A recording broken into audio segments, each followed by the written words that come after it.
400க்கும் மேற்பட்ட திரைப்படங்கள், 300க்கும் மேற்பட்ட மேடை நாடகங்கள், சிவாஜி கணேசன், ஜெமினி கணேசன், எம்ஜிஆர், ஜெய்சங்கர், நாகேஷ், கமல்ஹாசன், ரவிச்சந்திரன், ஏவிஎம் ராஜன், மேஜர் சுந்தரராஜன், சிவகுமார்னு இப்படி பல்வேறு முக்கிய நடிகர்களோட நடித்த ஒரு பழம்பெரும் நடிகை.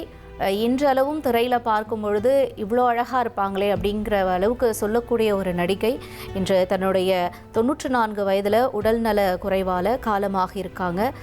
இவங்களை பற்றி சிறப்பாக சொல்லக்கூடிய விஷயங்கள் அப்படிங்கிறது திரும்ப திரும்ப திரைப்பிரபலங்கள் பதிவு செய்கிறது அப்படின்னு நம்ம பார்த்தோன்னா, அதாவது அவங்க வந்து ரொம்ப அழகாக எளிமையாக பேசுவாங்க, ரொம்ப அழகாக ஆங்கிலம் பேசக்கூடிய ஒரு நடிகை, கரெக்டாக வந்து டைமுக்கு வந்துடுவாங்க ஷூட்டிங்க்கு அப்படின்லாம் வந்து சொல்லக்கூடியதை நம்ம பார்க்குறோம்.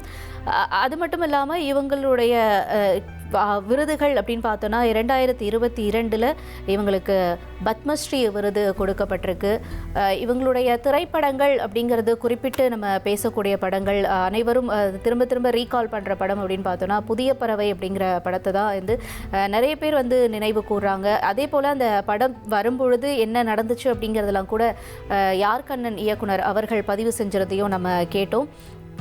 அதே போல் இதற்கு முன்னாடி பேசினவங்க ராதா ரவி சார் அவர்கள் பதிவு செய்யும் போது கூட அவங்க வந்து எங்கள் ஃபேமிலிக்கு ரொம்ப நெருக்கமானவங்க, நான் வந்து கடைசியாக அவங்கள போய் பார்க்கும்பொழுது அவங்க தனியாக இருந்தாங்க, தனிமையில் இருக்கும் பொழுது கூட அவங்க என்னை அவ்வளோ அன்பாக பார்த்துக்கிட்டாங்க அப்படிங்கிறதெல்லாம் கூட அவர் பதிவு செஞ்சுருந்தார். இவங்க பற்றின பல்வேறு விஷயங்களை பேசக்கூடிய நிலையில் இவங்களுடைய மறைவு செய்தி அப்படிங்கிறதும் இன்று நமக்கு வருத்தம் அளிக்கக்கூடிய ஒரு செய்தியாக இருக்கிறது. தொடர்ந்து நம்முடன் அடுத்தபடியாக திரு ஒய்ஜி மகேந்திரன் சார் இணைப்பில் இணைகிறார். அவருடன் பேசலாம். வணக்கம் சார், நன்றி இணைப்பில் இணைஞ்சதற்கு. சார், திரையுலகம் இந்த வாரம் வந்து பார்த்தோன்னா மறுபடியும் ஒரு பழம்பெரும் நடிகையை இழந்திருக்கு. இவங்களுடைய நினைவுகள் அப்படின்னா நீங்கள் என்ன சொல்லுவீங்க சார்? அவங்களுக்கான இரங்கல் செய்தி அப்படிங்கிறதுனாலும் அது என்னவா இருக்கும்? நீங்கள் பேசலாம். எனக்கு சவுகார் அம்மாவை நான் முதல்ல மீட் பண்ண போது எனக்கு 10 வயசு. ஸோ இப்போ எத்தனை வருஷமா எங்க குடும்பங்களுக்குள்ள ஃப்ரெண்ட்ஷிப் நீங்களே கணக்கு போட்டு பாருங்க. எப்படியும் ஒரு 30-40 வருஷம் இருக்கலாமா சார்? 66 வருஷம். 66. ஓகே. என்னோட 10வது வயசுல நான் முதல்ல அவங்களை மீட் பண்ணேன். Okay okay. நான் நடிச்ச ஒரு சின்ன மேடை நாடகம், ஒரு கிளப்புக்காக நடிச்ச ஒரு மேடை நாடகத்தை வந்து பார்த்து என்னை தனியா கூப்பிட்டு என்னை முதலில் மேடை நாடகத்துல என் நடிப்பை பாராட்டினது சவுகார் அம்மா தான். ஓகே. அப்போலேருந்து எங்க ஃபேமிலிக்கு ஃப்ரெண்ட்ஷிப்பு. எனக்கு தெரிஞ்சு எங்க ஃபேமிலியில எந்த ஃபங்க்ஷனுக்கும் அவங்கள நாங்க கூப்பிடாம இருந்ததில்ல, அவங்க வராம இருந்ததில்ல. எங்க எல்லா நாடகங்களையும் வந்து அவங்க பார்த்து பாராட்டியிருக்காங்க, அப் டு சாருகேசி வரைக்கும். அண்ட் இந்த சினிமா உலகத்துல ஒரு பொம்பளையா, ஒரு சிங்கிள் மதரா இவ்வளவு அச்சீவ் பண்ணது பல நடிகைகளுக்கு அவங்க ஒரு உதாரணமா இருந்தாங்க. எப்படி தங்களை கண்டக்ட் பண்ணிக்கணும் இந்த இண்டஸ்ட்ரியில, அந்த கௌரவம், அந்த கெத்து, அதை கடைசி வரைக்கும் அவங்க விடவே இல்லை. நான் அதுதான் அவங்கள பத்தி நான் சொல்லணும்னா இங்கிலீஷ்ல சொல்லுவேன், she was no nonsense person. Film ethics பர்ஃபெக்டா வருவாங்க, வேலையை கொடுத்தா பர்ஃபெக்டா பண்ணுவாங்க. ஆனா அவங்கள வரம்பு மீறினா அவங்க கிட்ட வாங்கிட்டு தான் போகணும் மற்றவங்க எல்லாம். அந்த மாதிரி தங்களோட டிக்னிட்டியை காப்பாத்தின ஒரு அற்புதமான நடிகை. அண்ட் எல்லா ரோலும் பண்ணக்கூடிய நடிகை. ஆரம்பத்துல வந்து டிராஜடி ரோல்ஸ் மட்டும்தான் பண்ணாங்களே தவிர அதுக்கப்புறம் அவங்க பண்ண காமெடி ரோல்ஸ் எல்லாம் நினைச்சு கூட பார்க்க முடியாது வேற யாரும். அந்த மாதிரி பண்ணிருப்பாங்க. அண்ட் என்னுடைய தெய்வமான மதிக்கிற சிவாஜி சார் கூட நான் நிறைய இவங்களை பத்தி பேசுறேன். இவங்களை பத்தி பேசினா சிவாஜி சார் பாராட்ட தவிர எதையும் சொல்ல மாட்டாரு. ஓகே. அந்த அளவுக்கு இவங்களை பாராட்டுவாங்க. அதுவும் இந்த புதிய பறவையை பத்தி பேசும்போது அவர் ரொம்ப அழகா சொல்லுவாரு, அவ ஒரு கிளாஸ்ரா அப்படின்னு என்கிட்ட. எப்படி சார் சொல்றீங்கன்னா, இவங்களுக்கு சாரி செலக்ஷனுக்கு இவங்க கிட்ட கொடுத்து அனுப்புவாங்களாம், ரொம்ப கம்மியா தான் கேட்பாங்களாம் பட்ஜெட். ஆனா அதை போட்டு வந்து நின்னாங்கன்னா ராணி மாதிரி நிப்பா சீன்ல. அந்த மாதிரி கிளாஸ் செலக்ஷன், அதுதான் கிளாஸ் ஆஃப் சவுகார் ஜானகி. ஏன்னா அவர் தானே ரொம்ப இன்சிஸ்ட் பண்ணி அந்த ரோலை பண்ண சொல்லு. அந்த ரோல் அவங்களால பண்ண முடியாதுன்னு மற்றவங்க எல்லாம் சொல்லும் போது சிவாஜி சார் தான் சொன்னார், அந்த மாதிரி ஒரு ஸ்டைலிஷ் ரோல் அவ தான் பண்ண முடியும் அப்படின்னு. மிகப்பெரிய விஷயம். ஆரம்ப காலத்துல அந்த 3 பசங்களோடையும் ஸ்ட்ரகிள் பண்ணி, பெருசா எஜுகேஷனும் கிடையாது, ஆனா இந்த சினிமா இண்டஸ்ட்ரியில லேடிஸ்குள்ள இங்கிலீஷ் அவ்வளவு பர்ஃபெக்டா பேசக்கூடியவங்க சவுகார் அம்மா தான். நான்லாம் ரொம்ப ரொம்ப க்ளோஸ்மா. 70-80 எல்லாம் எனக்கு ஞாபகம் இருக்கு. ஒரு வாரம் நாங்க அவங்க வீட்டுக்கு சாப்பிட போவோம். ஏன்னா இந்த one of the best cooks நான் பார்த்தது அவங்க தான். இப்ப இந்த செஃப் ஷோ எல்லாம் நிறைய பண்றாங்களே, அவங்க எல்லாம் பண்ணியிருந்தாங்கன்னா பிரமாதமா பண்ணியிருப்பாங்க குக்கிங் ஷோன்னு. ம் ம் ஆமா, அவங்க ரொம்ப நல்லா சமைப்பாங்க அப்படின்னு கூட கஸ்தூரி ரொம்ப அவங்க இப்ப சொல்லியிருந்தாங்க. இப்பதான் நான் தமாஷா சொல்லியிருந்தேன். அவங்க கிட்டே ஒரு தடவை சொன்னோமா, அந்த குக் வித் கோமாளின்னு ஒண்ணு வந்துட்டு இருக்கு, நீங்க வந்து குக் வித் திறமைசாலின்னு வந்திருக்கணும் உங்க ப்ரோக்ராம்னு சொல்லியிருக்கேன். அவங்க ஒரு ரெஸ்டாரண்ட்டும் நடத்தினாங்க சேட்பட்ல ஒரு 2-3 வருஷத்துக்கு. ம் ம் ம் ஸோ அது ஃபண்டாஸ்டிக். அதாவது nothing she could not do, அந்த மாதிரி ஒரு பர்சன். எனக்கு டோட்டல் அட்மிரேஷன். என்னுடைய நாடகங்கள், என்னுடைய வளர்ச்சியே அவங்க பார்த்து நான் வளர்ந்தவன். அந்த மாதிரி எங்க ஃபேமிலியோட அவங்க ரொம்ப உங்களுக்கு ஏதாவது அவங்க அட்வைஸ்லாம் கொடுத்துருக்காங்களா சார்? அட்வைஸ் அப்படி அந்த மாதிரி டைப்லாம் கிடையாது. ரொம்ப போல்டா அவங்க எக்ஸ்பீரியன்ஸ் இதை பத்தி சொல்லுவாங்க. ம் ம் ம் அதுவும் நானும் அவங்களும் பெரிய அட்மைரர் ஆஃப் சிவாஜிங்கிறதுனால, நீ மாடலை கரெக்டா சூஸ் பண்ணிருக்க, ஃபிலிம் எத்திக்ஸ் மெயின்டைன் பண்ணும் அப்படிங்கறத சொல்லிட்டே இருப்பாங்க. உங்களுடைய எந்த படம் பார்த்து அவங்க ரொம்ப பாராட்டி இருக்காங்க சார்? என்னுடைய எல்லா நாடகங்களும் பாராட்டிருக்காங்க. ம் என்னுடைய படங்கள் வந்து பரிசுக்கு நேரமாச்செல்லாம் நிறைய பாராட்டி இருக்காங்க. நான் அவங்க கூடவே நடிச்சிருக்கேன். எனக்கு ஒரு மிகப்பெரிய ஆப்பர்ச்சுனிட்டி. அந்த படம் சரியா போகலையே தவிர அவங்கள டைரக்ட் பண்ற ஆப்பர்ச்சுனிட்டி எனக்கு கிடைச்சது உறவு கை கொடுப்போங்கிற ஒரு படத்துல. ம் ம் ஸோ நிறைய படம் நடிச்சிருக்கேன் அவங்களோட. ஆனா அவங்களுக்கு வந்து என்னுடைய நாடகம் தான் ரொம்ப பிடிக்கும். அவங்க புது நாடகம் போட்டா மிஸ் பண்ணவே மாட்டாங்க. உண்மையை சொல்ல போனா அவங்க பெங்களூர்ல தான் செட்டில் ஆயிருந்தாங்க. உங்களுக்கு தெரியும் இல்லையா, ஒயிட் ஃபீல்டுங்கிற இடத்துல. ஓகே.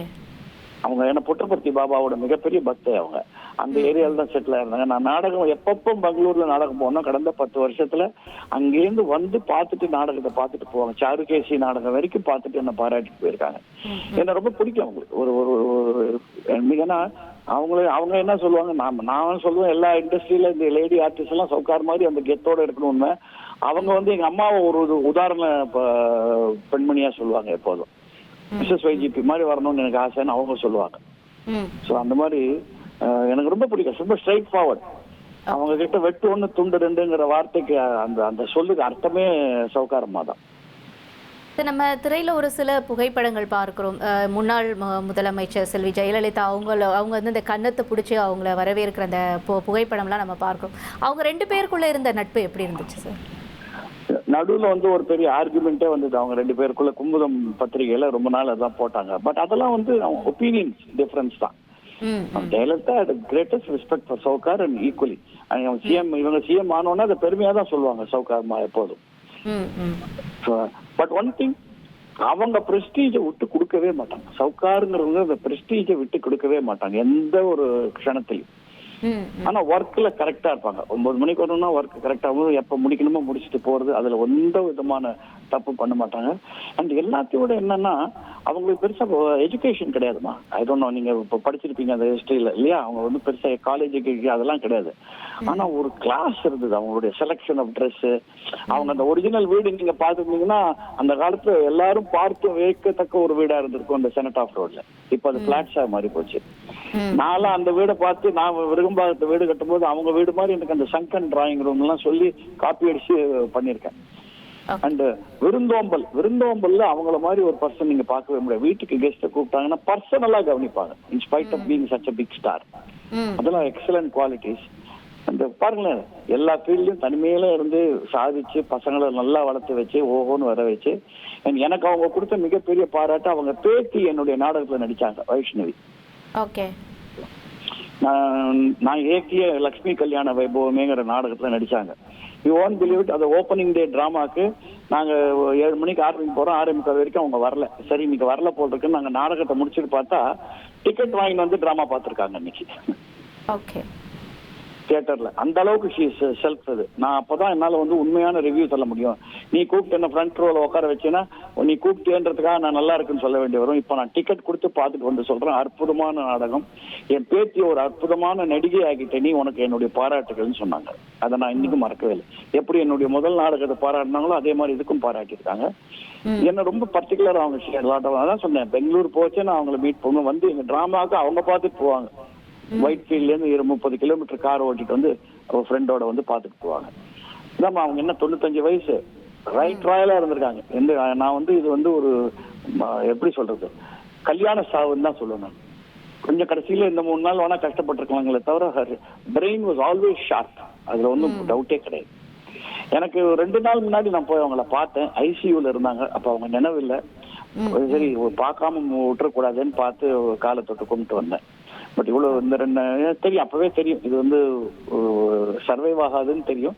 பட் அது இன்னைக்கு நடந்திருக்கு. சமீப காலத்துல நம்ம சினிமா உலகத்துல பெரிய பெரிய ஆளுமைகள்லாம் ஒண்ணுன்னா அதெல்லாம் அது வந்து நம்ம வந்து சமீப காலம் சொல்ல முடியாது. அந்த வயசு, அந்த ஏஜ் எல்லாரும் வந்துட்டாங்க. So we must be ready for it, அவ்வளவுதான், வேற ஒன்றும் சொல்ல முடியாது. இவங்களை பொறுத்த வரைக்கும் I think she had no regrets in life. She led the royal life. அதுல ஒன்றும் டவுட்டே கிடையாது. ஓகே, நன்றி நன்றி திரு ஒய்ஜி மகேந்திரன் சார். இணைப்பில் இணைஞ்சு நிறைய நினைவுகளை எங்களோட பகிர்ந்து கொண்டீங்க சவுகார் ஜானகி அம்மாவுடைய. இனி செல்லும் இடமெல்லாம் செய்தி. தந்தி டிவியின் வாட்ஸ்அப் சேனலை ஃபாலோ பண்ணினா செல்ல இருக்கும் இடமெல்லாம் செய்தி. இதோ QR கோட், இப்பவே ஸ்கேன் பண்ணுங்க, ஃபாலோ பண்ணுங்க.